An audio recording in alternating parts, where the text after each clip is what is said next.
If you're missing your shots when you're playing pickleball, you probably have too much swing in your shot. In this video, I'm going to show you how extra swing can affect your shot, how to get it out of your shot, and how to improve your game. All right, let's talk about the pickleball swing. The pickleball swing has three major components. It has the point of contact. That means where I'm hitting the ball. So if I was going to hit this ball here, that would be its point of contact. It has a backswing, or potentially has a backswing, which is if I bring my paddle back from the point of contact, that would be called the backswing. And then after the point of contact, there's a piece of the stroke called the follow through. The problems that arise in our games a lot of times happen because we have too much backswing. And again, that's the part from here back. What happens when you add backswing to your stroke is you introduce a concept of variability. You introduce variability into your stroke. The more variability you have in your shots, the higher the chance that you might make an error when you're hitting the ball. Let me give you a couple of easy examples. Let's assume I was going to hit a dink from here to directly across into the camera right there, into that zone there. If this is my point of contact for the shot here, so this is where I'd be hitting the ball from, if I take my paddle back from here, I introduce the chance for making a mistake. And let's exaggerate it for purpose of illustration.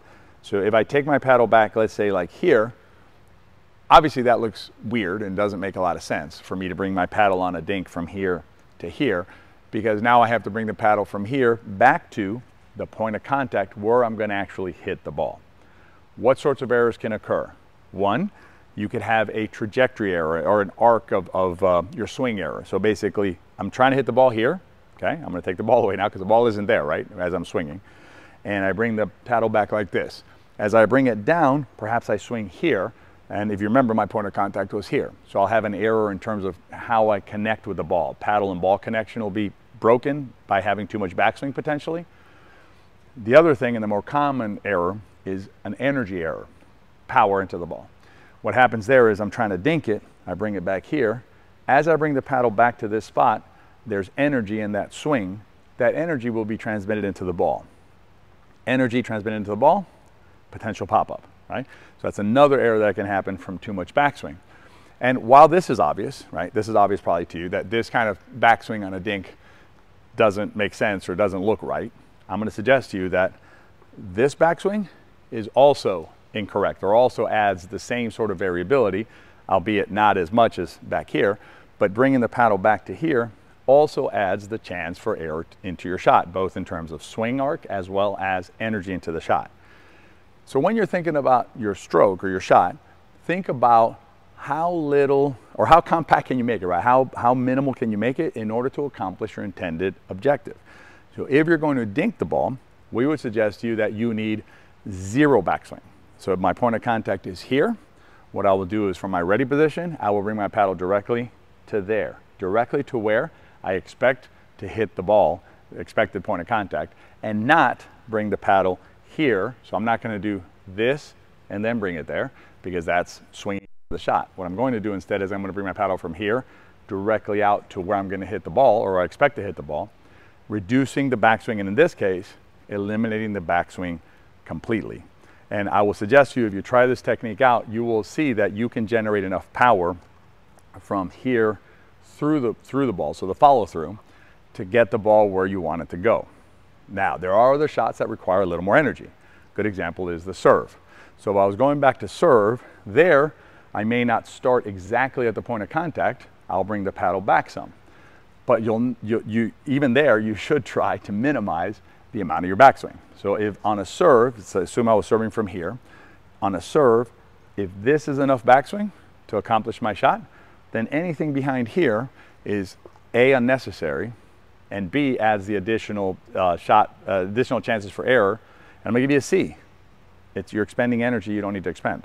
Right? So if you're swinging the paddle from here through here, where you wanted to start, where you needed to start to execute the shot, this is unnecessary extra energy. If this to here will do the work, start your paddle there. I will say this, on serves, that is where you do see players sometimes take the paddle back like this, like this, like this, like this, all the way back here. They're breaking the plane of their body. That is unnecessary, and again, increases the chance for error in the shot. Just as the backswing affects you on your dinks and your serves and your returns, your ground strokes, it also affects you on your volleys. What happens a lot of times is pickleball players use swinging volleys. So they basically, the ball's coming here on the volley, and what they'll do is they'll take the paddle back like this behind their body and then swing through, or up like this and swing through.